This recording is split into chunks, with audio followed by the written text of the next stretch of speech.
Hi everybody, Ian Smith of Ian Smith Photography here. Today I'm going to talk to you about my new genre of photography which I'm a beginner in. I'm just starting out and trying to learn firstly about the genre itself, because my knowledge is very limited, but also how to use the equipment that's required to get good results. And that's wildlife photography. Yes. So here in Sweden, in this area on Österlen, we have an abundance of bird life and wildlife. But my biggest problem is going to be trying to differentiate between the species of birds. Animals isn't so much of a problem. I don't think, but of course, the biggest problem that I'm having to try and encounter at the moment is when it comes to animals, which would be foxes, squirrels and badgers and so on. It's trying to locate them and get into a position to be able to photograph them at the right time of day when they're actually active. So that's something that I haven't managed to even attempt yet. But birds have been much easier in terms of trying to find them and learning a little bit about them. So let's rewind a little bit and talk about how I haven't made a switch from landscape photography. I want to make that quite clear. I would still call myself a landscape photographer, but I would say I'm a landscape photographer that has a real interest in wildlife. So from that standpoint, for maybe 6 or 7 months, I've been looking at people's YouTube channels. There's some really good ones. There's Trond Vestby. There's also Matt Gould, a fellow landscape photographer. Darren Knight, he started out maybe in the last year doing landscapes, which these things are all quite inspiring, but I'm really lucky that I've made a friend, a guy called Jens Birk, who is a Danish guy. He lives in Simrishamn, close to me. I mean, he's a Danish Swede. He's been here since he was very young. But yeah, he is a very well-respected wildlife photographer. He's shot birds and animals all over the world. And he has a gallery locally. And you know, he's very well respected. He's extremely good at it. He's been very kind, taking me out and showing me what he can in the limited time that he's got available, because he actually works in a place called Linköping, which is 7 hours drive from here, although he lives predominantly, his main address is here. Anyway, so I've been going out with him a few times, and yeah, so as you may have gathered from previous videos, I shoot with the Nikon Z7 and the selection of lenses, the sort of holy trinity of lenses with them. But as you will recall, I was a partner with Olympus in Sweden, and I was never completely happy with the camera. I have the OMD EM1 Mark II. Nothing wrong with the system, nothing wrong with the camera as such.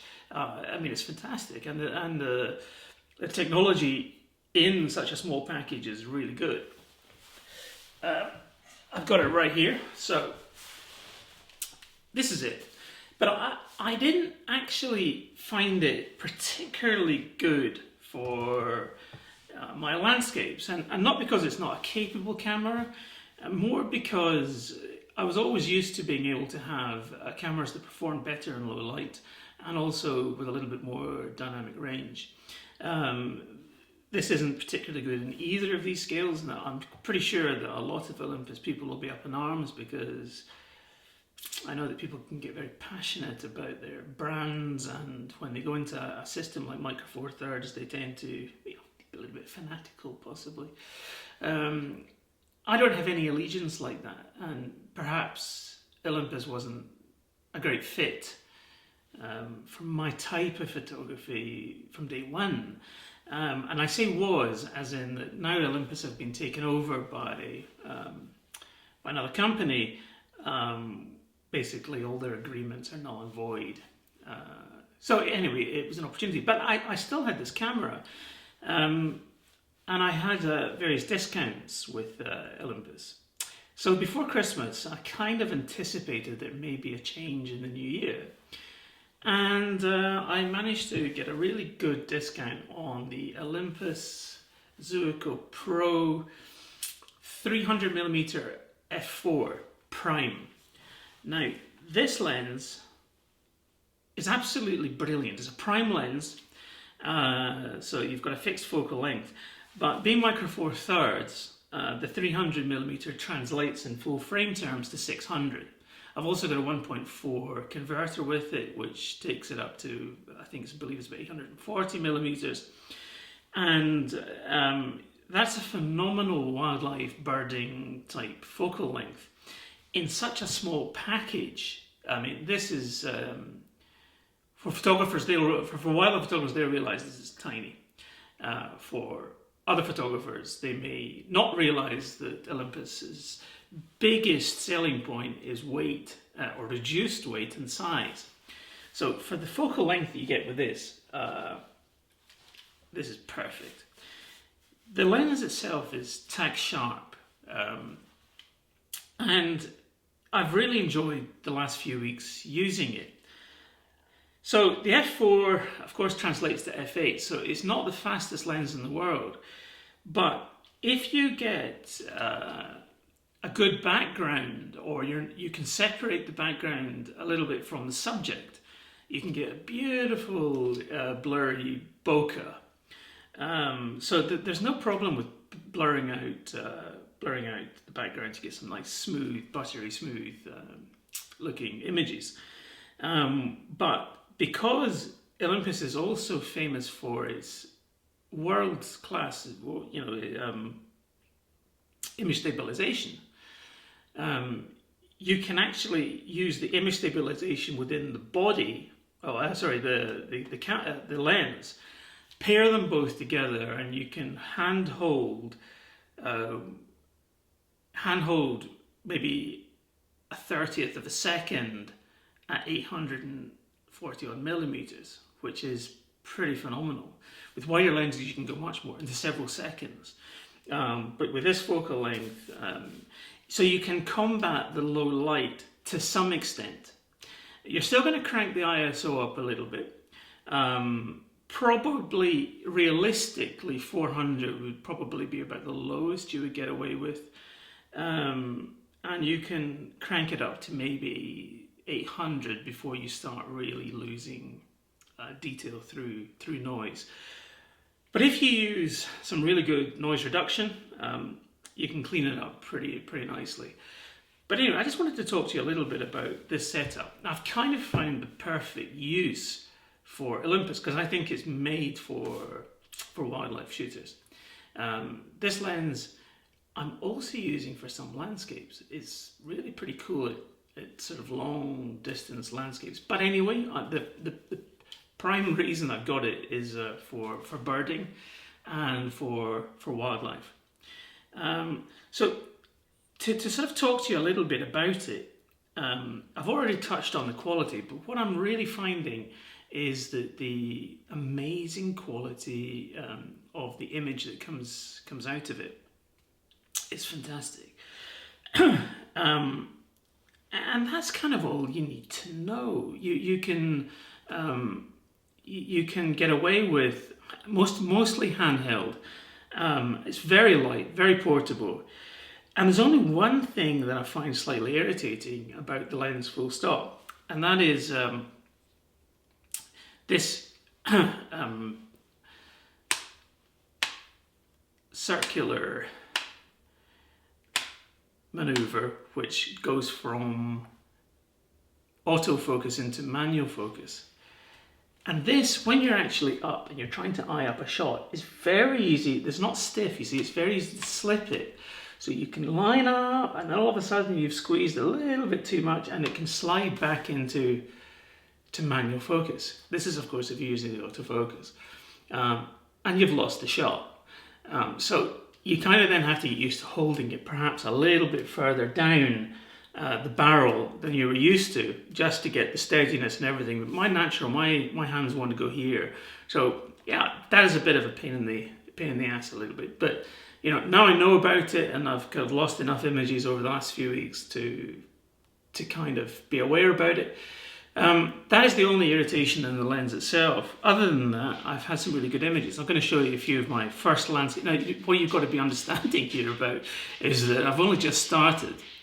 And yeah, I've had a good kingfisher, which was quite tricky. It's just 100 meters down the road here in the harbour.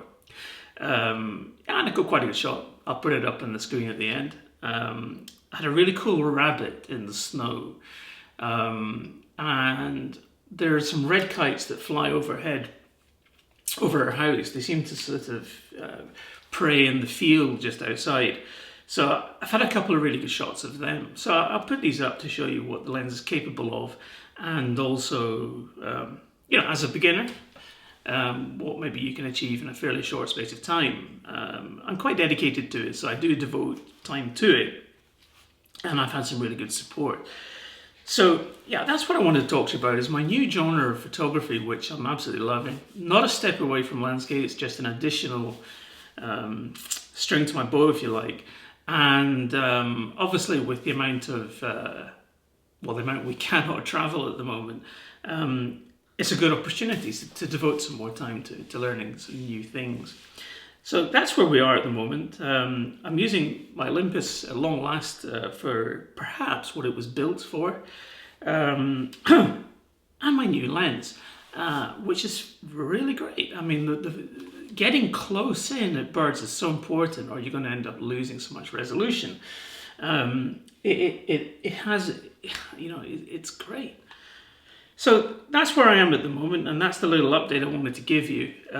So you'll be getting more, maybe some more wildlife videos. I'm already communicating with some various people to do some reviews on some wildlife equipment and so on. So there'll be some of these videos coming, but this wasn't a review of the Olympus lens so much. It was really just my findings over the last few weeks, and really how much I enjoy the lens.